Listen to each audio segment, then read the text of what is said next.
Pertanyaan-pertanyaan yang mau kita bahas subuh ini. Bagaimana jika seorang anak apa ini? Anak cewek anak cewek berzina lalu bertobat kembali ke jalan Allah, apakah ayahnya ikut terampuni? Kepada anak-anak cewek, jangan kalian mau pacaran. Kalau kalian pacaran bertahun-tahun tidak dinikahi, nasib kalian sama seperti roti. Dibuka, dijilat, dicelup, tidak dimakan. Ada iklan roti itu kan? Ada kan? Ada iklan biskuit kan? Tidak saya sebutkan namanya, nanti menjadi iklan gratis untuk dia, saya tambah. Laki-laki dibawa, perempuan bonceng sore ke sana kemari, malam Ahad, malam Senin, hari libur sampai subuh. Yang rugi laki-laki apa perempuan? Perempuan. Yang muntah-muntah, yang ngidam laki-laki apa perempuan? Perempuan. Yang hamil, yang malu siapa? Perempuan. Maka kunasihatkan kepada kalian, kalau ada yang menggombal kalian, yang mengatakan, Adinda, abang nggak bisa tidur, diam kau buaya. Kalian pun jangan memandang perempuan sebagai objek. Perempuan itu adik kalian, perempuan itu anak kalian. Suatu saat kalian akan menikah, punya anak perempuan. Kalau kalian sia-siakan perempuan hari ini, ingat, anak kalian suatu saat akan disia-siakan orang. Mesti berpikir seperti itu. Kalau memang kalian jantan, usaha, kerja, belajar, datang ke perempuan itu, pinang dengan bismillah.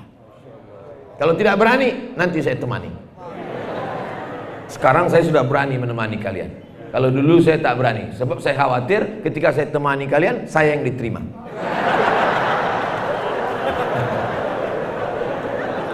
Nah, sudah habis pesanku kepada kalian, adik-adikku perempuan, anak-anakku perempuan. Yang sudah terjadi, andailah diterapkan syariat Islam, hidup pada zaman Abu Bakar, Umar, Utsman dan Ali radhiyallahu anhum ajma'in, maka pezina kalau belum menikah,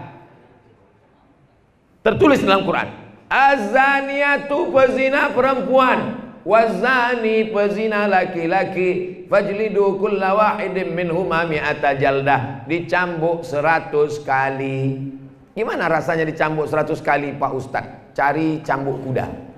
Kalau tidak ada cambuk kuda di Makassar, pelepah korma.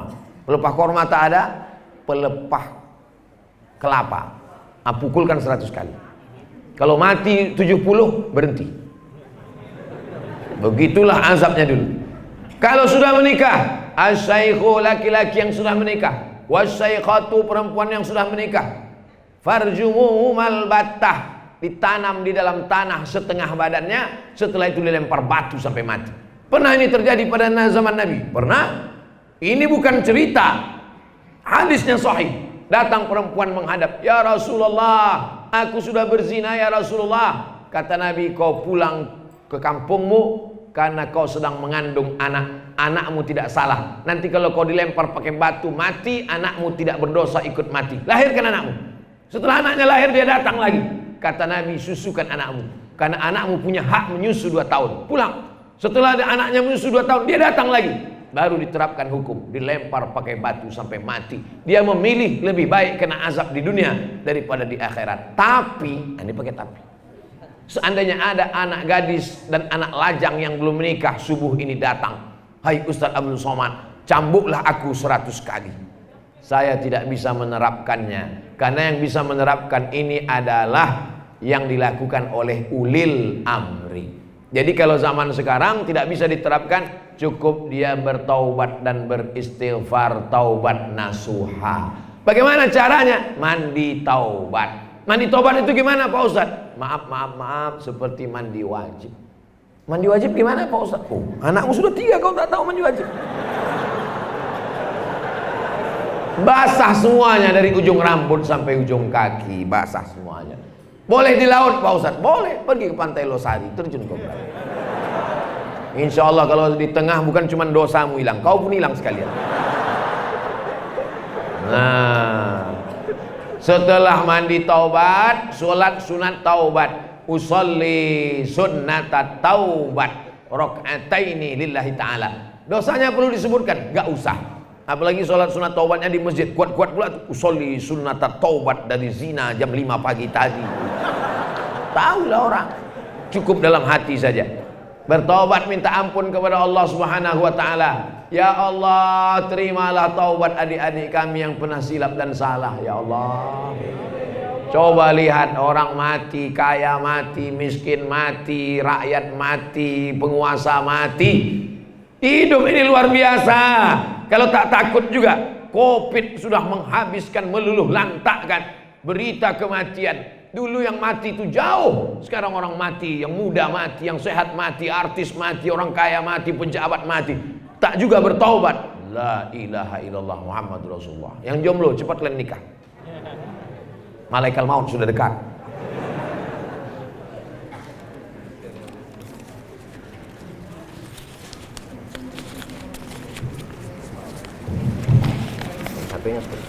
Enggak apa. Banyak betul yang mau dipegang. HP lagi, masker lagi. Kapan dihitung satu salawat saat sholat ketika kita masbuk? Kapan dihitung satu rakaat saat sholat ketika kita masbuk? Apakah membaca Al-Fatihah? Tidak.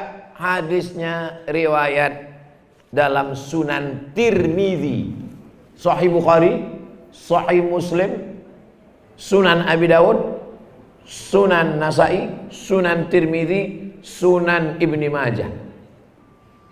Dalam beberapa riwayat lain, kalau masuk ke masjid, imamnya sedang ruku, farka'u, ikutlah kamu ruku. Man adraka raka'atan, siapa yang dapat ruku, maka dia sudah dapat satu rakaat. Allahu Akbar, masuk masjid langsung. Tapi banyak orang masbuk kadang salah. Begitu dia lihat imam ruku, dia langsung ruku. Takbiratul ihramnya mana? Takbiratul ihram dulu. Allahu Akbar, habis itu baru ruku. Allahu Akbar. Subhana rabbiyal azim wa bihamdi. Subhana rabbiyal azim wa bihamdi. Fatihahnya mana? Al imamu junnah. Imam penanggung jawab. Faqiraatul imam, bacaan imam mengkafir bacaan makmum bagi yang masbuk. Adapun kalau dia jadi makmum, menurut mazhab Syafi'i dia tetap baca Al-Fatihah. Kapan baca Fatihah? Setelah imam baca amin. Waladhdallin, amin. Makmum baca Fatihah. Bismillahirrahmanirrahim. Alhamdulillah.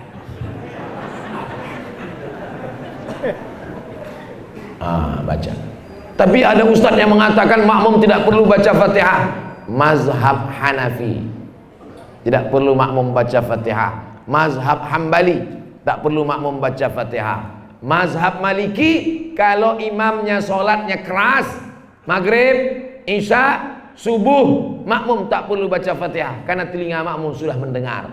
Tapi pada sholat yang tidak berbunyi, zuhur, asar, makmum baca Fatihah karena telinganya tidak mendengar bacaan imam.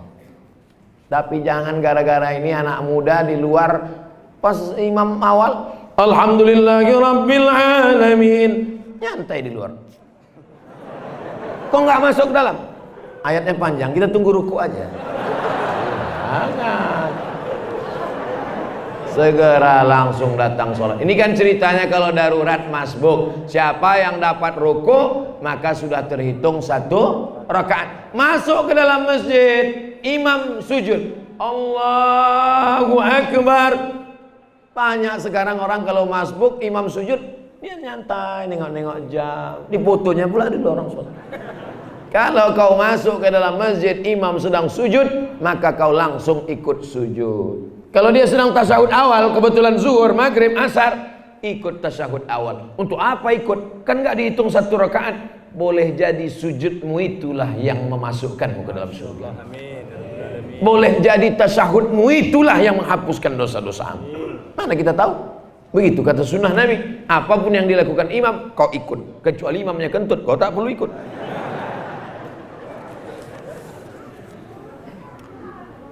Saya pernah bernazar kepada Allah Subhanahu wa taala bahwasanya apabila saya dapat duduk di majelis taklim bersama Ustadz Abdul Somad, serta dapat berfoto bersamanya dan mendapatkan tanda tangan beliau, maka saya akan berpuasa nazar. Pertanyaannya, apakah Ustadz bersedia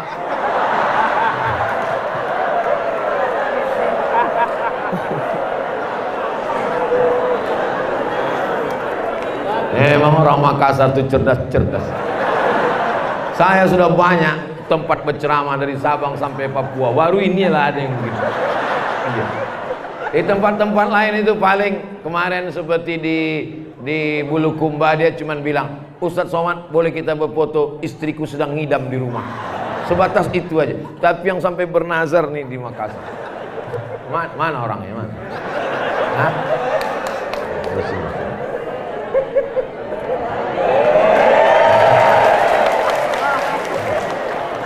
Duduk, suruh duduk. Pegang nih. Nanti takut saya semua maju, pegang. Enggak, pegang duduk, pegang dia di belakang. Nanti pas mau pulang baru saya tanda. Saya jawab nih dulu. Takut kali kalau saya ini maju semua, gawat kami di sini. Saya Ketua Bikers Subuhan Makassar. Apa yang kami harus lakukan apabila ada segelintir yang membid'ahkan langkah kami untuk mengajak saudara kami muslim untuk sholat? Anak-anak muda dibid'ahkan orang, bikers subuhan. Anak muda yang pakai motor bikers. Anak muda sholat subuh, bikers subuhan. Pas zuhur hilang. Kenapa tidak pernah ke masjid zuhur? Mohon maaf Pak Ustadz, kami subuh aja. Bagaimana kalau ada orang yang membid'ahkan perbuatan kami? Sama seperti maulid. Bagaimana kalau ada orang membid'ahkan kita buat maulid? Nggak usah dilawan. Capek buang-buang energi. Terus maulid aja terus. Sampai dia capek. Karena dua saja kemungkinan. Dia capek, kita berhenti. Kita capek, dia berhenti. Dia capek, kita berhenti. Maka buat aja terus maulid, terus maulid sampai dia capek. Bid'ah.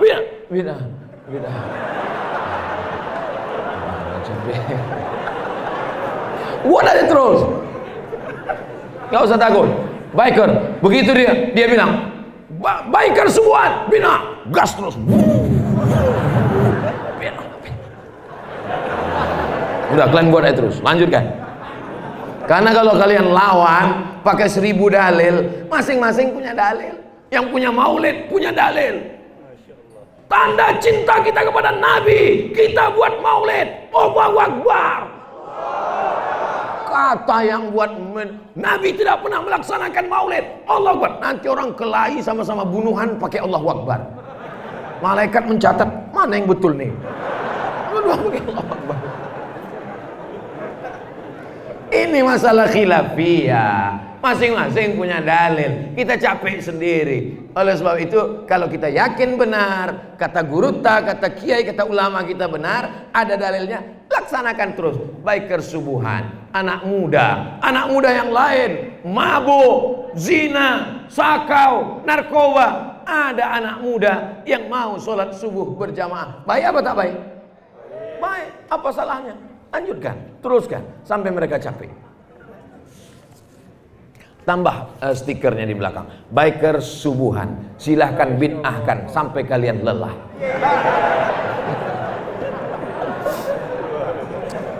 Kenapa dalam bacaan tahiyat cuma ada Nabi Muhammad dan Nabi Ibrahim? Oh, kalau disebut semua kebanyakan. Allahumma sholli ala sayyidina Muhammad wa ala ali Muhammad wa ala Adam wa ala Idris wa ala Nuh wa ala Yusuf wa ala. Ustadz, kalau jawab cobalah yang betul Pak Ustadz. Betul itu apa tak betul? Nabi Ibrahim punya anak namanya Ishak. Ishak punya anak namanya Yakub. Yakub punya anak namanya Yusuf. Yusuf punya saudara namanya Yahuza. Yahuza punya anak cucu. Itulah dia Yahudi. Saya ulang sekali lagi. Karena yang belum sarapan ini sulit menangkap. Nabi Ibrahim punya anak namanya Ishak. Ishak punya anak namanya Yakub. Yakub punya anak namanya Yusuf. Yusuf punya saudara namanya Yahuza. Keturunan Yahuza disebut dengan Yahudi. Di Madinah banyak Yahudi. Yahudi Bani Nadir, Yahudi Bani Quraizah, Yahudi Bani Qainuqa, Yahudi Khaybar. Semua Yahudi ini menginduk kepada Ibrahim. Ibrahim punya anak namanya Ismail. Ismail punya keturunan namanya Adnan.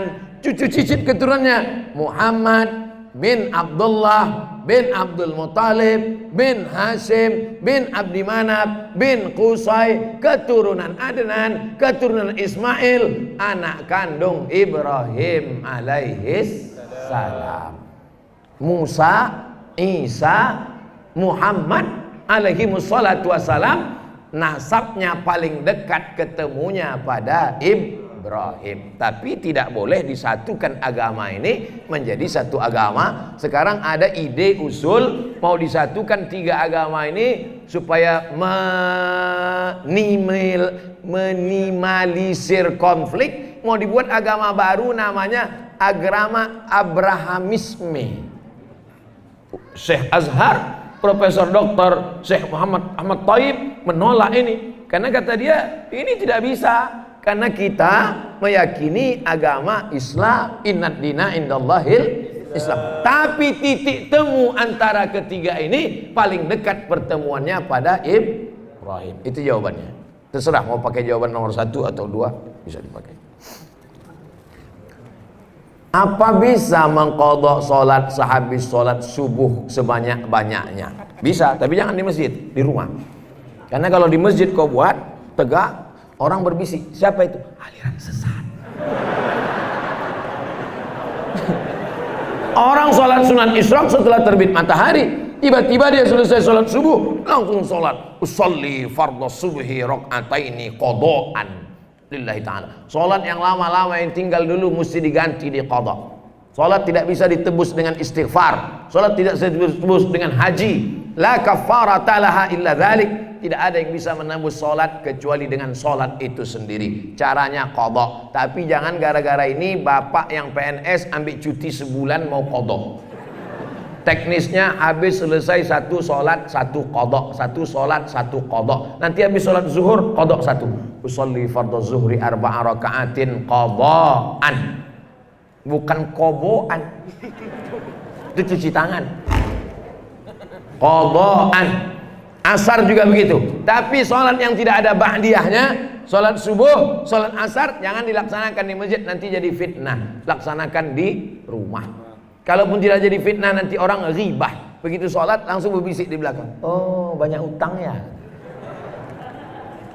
Sepakat 4 mazhab paling tua Hanafi, nomor 2 Maliki, nomor 3 Syafi'i, nomor 4 Hambali, bahwa sholat yang tinggal wajib diqadha.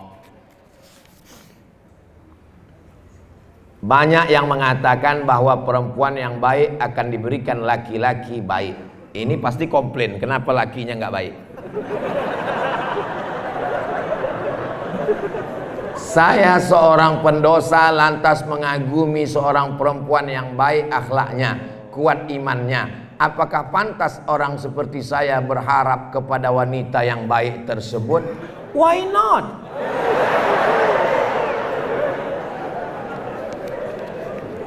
At-tayyibuna lit-tayyibat. Yang baik-baik dapat yang baik. At-tayyibat lit-tayyibin. Yang baik dapat yang baik. Laki-laki yang baik dapat perempuan yang baik. Perempuan yang baik dapat laki-laki yang baik. Ayat ini banyak dikomplain. Pak Ustadz, saya sholat, saya puasa, saya zakat, kenapa istri saya kuntilanak? Yang perempuan juga komplain, saya rajin pengajian, saya dengar ceramah Ustadz, kenapa suami saya genderuwo? Ayat ini ceritanya ketika sahabat Nabi hijrah dari Makkah ke Madinah.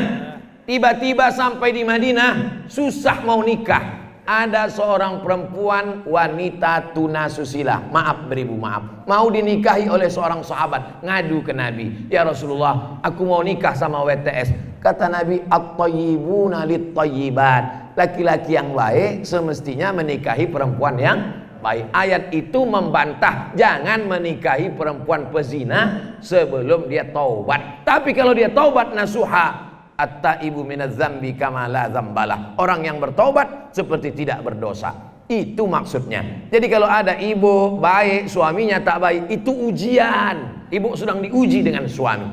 Kalau ada suami yang baik, istrinya tak baik, itu pun ujian. Maka semua ini ujian. Sampai ujian macam-macam. Suami baik, istrinya baik, anak tak baik.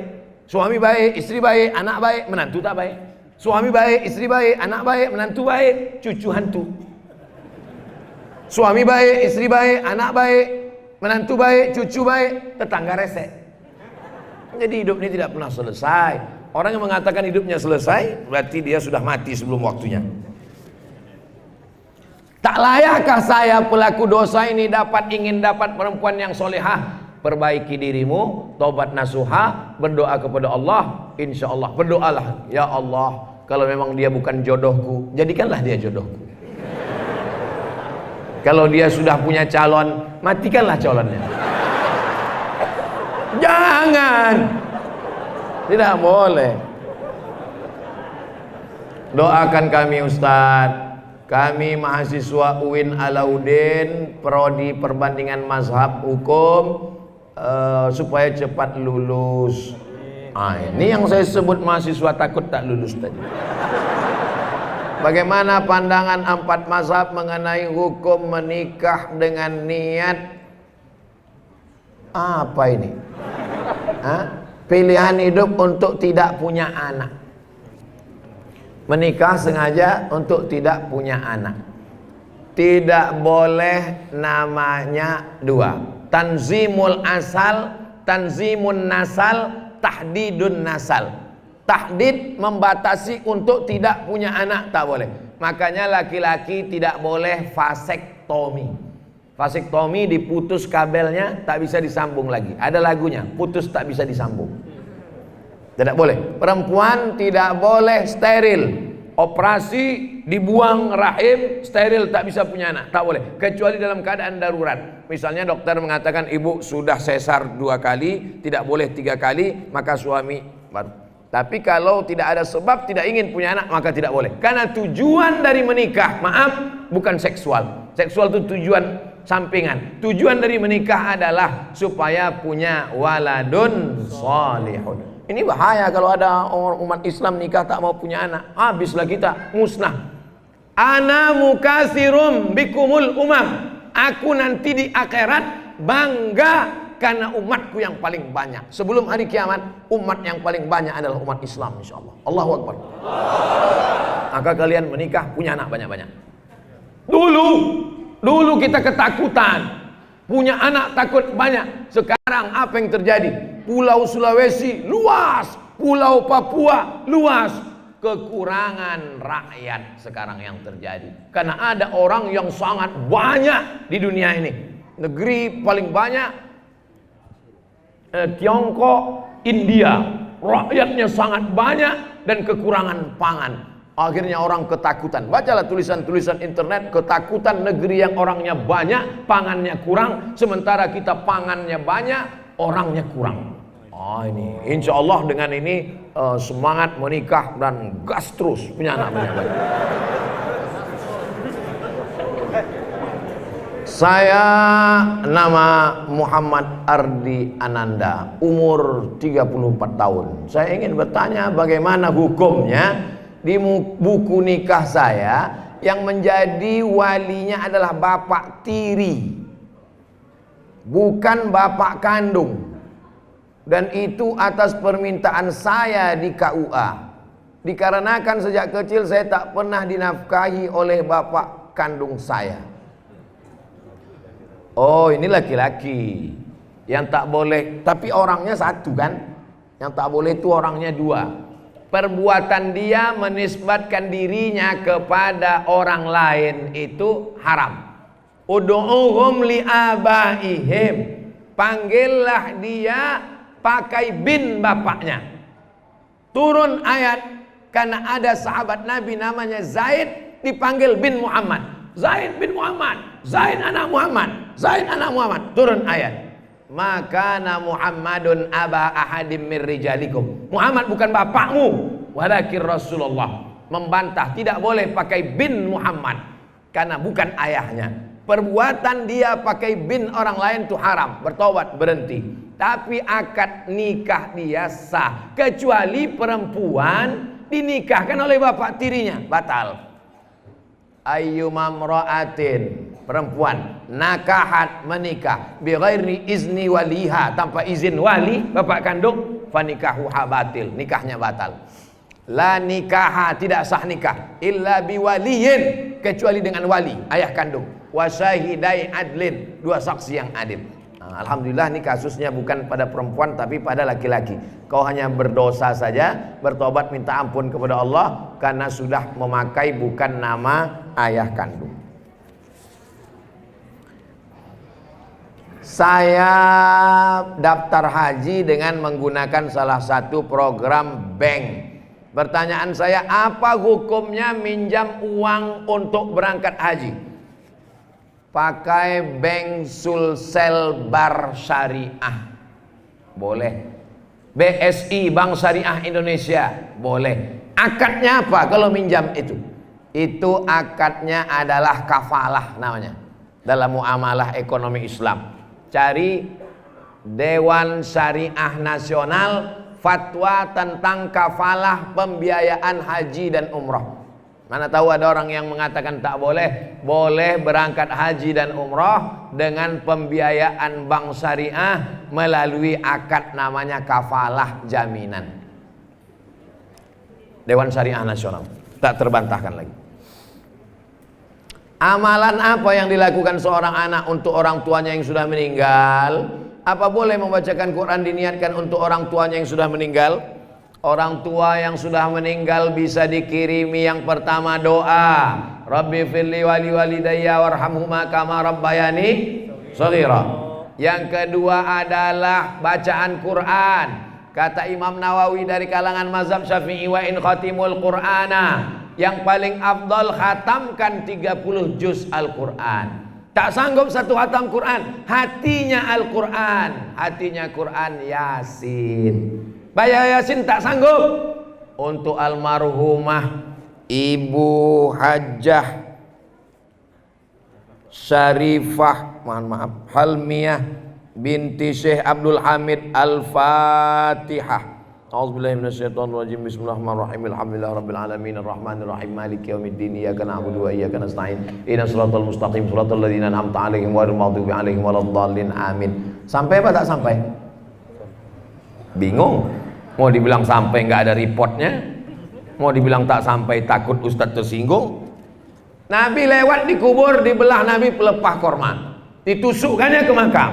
Sahabat bertanya, kenapa kau tusukkan ke makam ya Rasulullah? Pelepah korma bertasbih, tasbihnya sampai pada orang meninggal. Dikomentari Imam Nawawi hadis ini dalam Sahih Muslim. Nama kitabnya Al-Minhaj, Syarah Sahih Muslim Ibn Al-Hajjaj. Kalau tasbih pelepah korma saja sampai pada orang meninggal, apalagi bacaan Quran orang beriman. Kalau ada bapak ibu mengatakan bacaan Quran Abdul Somad tak sampai untuk almarhumah, berarti sama dia mengatakan Abdul Somad lebih jelek daripada pelepah korma. Doa sampai, bacaan Quran sampai, tahlil La ilaha illallah, la ilaha illallah. Ya Allah, sampaikanlah tahlil kami kepada almarhum almarhumah sampai. 4. Sedekah. Datang saat menjumpai Nabi. Ummi matat, emakku mati, emakku meninggal ya Rasulullah. Afa atasaddaqu anha? Kalau aku bersedekah, apakah sedekahku sampai untuk emakku? Kata Nabi, sedekahlah. Ayu shadaqatu afdal? Apa sedekah yang paling afdal? Sakyul ma, kasih air minum. Bagus, buatkan sumur bor. Pergi saya ke Malaysia ceramah, di pintu itu ada kotak. Kalau kita ambil air, muncul botol satu, muncul. Di tempat kita dibuat begitu, begitu diambil, hilang semua. Saya ceramah di Banjarmasin, ada bapak-bapak di depan pintu rumahnya, dia buat kulkas, tapi airnya tidak sampai beku. Wakaf untuk almarhumah. Siapa saja mau mengambil air, silakan. Ini bagus. Buatkan sedekah untuk almarhumah. Apalagi kurban. Kurban untuk almarhum sampai. Mana dalilnya? Nabi waktu potong kurban, Allahumma hadza an Muhammad wa ali Muhammad. Ini kupotong untuk Muhammad dan untuk keluarga Muhammad. Ketika itu Khadijah sudah meninggal. Itu dalil bahwa kurban sampai. Apalagi haji. Haji sampai untuk orang meninggal dunia. Labbaik Allahumma subrumah. Aku hajikan subrumah. Nabi tanya, siapa yang kau hajikan? Subrumah. Subrumah itu siapa? My brother, saudaraku. Kau sudah haji apa belum? Belum. Hajikan dulu dirimu, baru hajikan subrumah. Itu hebatnya orang dulu, menghajikan saudaranya sampai lupa dirinya. Orang sekarang sibuk menghajikan dirinya sampai lupa saudaranya. Saya ojol, maunya apa saya berdosa jikalau ada order makanan yang masuk non halal, lalu saya mengantarkannya Pak Ustadz. Al halalu bayyinun, yang halal itu jelas. Wal haramu bayyinun, yang haram juga jelas. Makan babi haram. Hurrimat alaikumul maitatu, haram makan bangkai, waddamu darah, walahmul khinzir, babi. Dia tidak makan, dia tidak nyenggol, kan tak ada dipegang-pegangnya babi itu kan? Tak ada, tapi diantarkannya. Maka sebagian mengatakan perbuatan ini syubhat. Syubhat artinya samar-samar. Famanittaqas syubhat, kalau dia menghindari syubhat, faqad istabra'a lidinihi wa irdihi, dia sudah menjaga kehormatannya. Kalau bisa kau pilih-pilih, pilihlah saudaraku. Kalau bisa pilih-pilih. Kalau sudah tak bisa pilih-pilih, rezeki sulit, payah makan, ad-darurat tubihul mahzurat. Darurat apa boleh buat, menghalalkan sesuatu yang dalam keadaan tidak sampai pada haram, tapi perbuatan itu tercela kalau dilaksanakan. Apalagi kalau masalah akidah. Ini bukan masalah akidah, ini masalah muamalah. Tapi kalau sudah sampai pada akidah, wala ana abidum ma'abattum wala antum abiduna ma'abud lakum dinukum. Saya seorang gadis akhwat. Iya, kalau anak lajang ikhwan. Kenalan dengan seorang lelaki soleh. Iya, kalau perempuan solehah. Tapi orang tua saya telah menjodohkan saya dengan lelaki soleh pula. Apa yang terjadi pada Zainuddin dan Hayati dulu terulang kembali. Kisah cinta ini tidak pernah selesai, guys. Diceritakan oleh Shakespeare dalam roman Romeo and Juliet. Berpindah ke Jazirah Arab sebelum zaman Romeo, dalam bentuk cinta antara Qais dan Laila. Si Qais tergila-gila dengan Laila, maka akhirnya dia menjadi gila dan dipanggil dengan nama Laila Majnun. Majnun artinya gila. Qais termasuk orang yang sembuh karena dibawa bapaknya berdoa di dinding Ka'bah. Gila dia karena tak setuju orang tua Laila menikahkan dengan Qais. Saya kira cerita ini sudah selesai, ternyata terulang di Makassar. Akhirnya Qais dalam keadaan gila, tapi Laila tak pernah hilang dari hatinya. Kata-katanya selalu indah untuk diucapkan. Datanglah orang bertanya kepada Qais, ad-dunya turidu, alayla turidu, amid dunya wa ma fi tawayaha. Hei Qais, mana yang kau pilih? Dunia beserta isinya atau Laila? Qais menjawab di tengah gilanya, la ghubaru ni'aliha ahabbu ilayya wa asfa li balwaha. Debu yang menempel di sendal Laila lebih kucinta daripada dunia beserta isinya. Kalau sudah cerita cinta lupa kita sarapan. Sebaiknya kalian musyawarahkanlah. Karena menikah tanpa cinta berbahaya. Cinta tidak diakhiri dengan pernikahan, bisa zina. Orang tua zaman dulu tak sama dengan orang tua sekarang. Orang tua zaman dulu bisa dipaksanya anak gadisnya untuk nikah dengan pilihan dia. Kenapa? Karena anak perempuan zaman dulu tidak jumpa dengan laki-laki. Apalagi di tanah Bugis Makassar. Kalau ada perempuan yang dilarikan laki-laki, kehormatannya harus dengan badik dalam kain. Harus ditebus. Zaman sekarang kita tidak bisa begitu, karena anak TK udah pacaran. Maka jalan solusi, jalan tengah adalah musyawarah antara orang tua. Orang tua kalian mesti bijaksana. Cinta tak bisa memilih. Maka dudukkan dia bersama. Jangan sampai orang sudah mau niat baik, makan di piring, dipinang baik-baik, tidak dimau, ditolak, akhirnya makan di daun. Paham yang saya katakan? Oleh sebab itu musyawarah baik. Jangan sampai dinikahkan dia tidak suka, akhirnya terjadi apa yang terjadi. Andai saya punya anak perempuan, ada langkah sebelum terjadi, sebelum dia jatuh cinta, kasih tahu duluan. Nah, aku tak ingin kau pacaran. Kasih tahu duluan. Jangan setelah dia jatuh hati, hatinya sudah diambil orang, lalu nanti dia minum racun tikus. Ya kalau mati, kalau dia tidak mati, bodoh dia, hilang dunianya. Bagaimana rasanya? Oleh sebab itu musyawarahkan dengan baik orang tua, anak, ibu, wa amruhum syura bainahum. Jangan sampai terjadi apa yang terjadi, nasi sudah jadi tai ayam.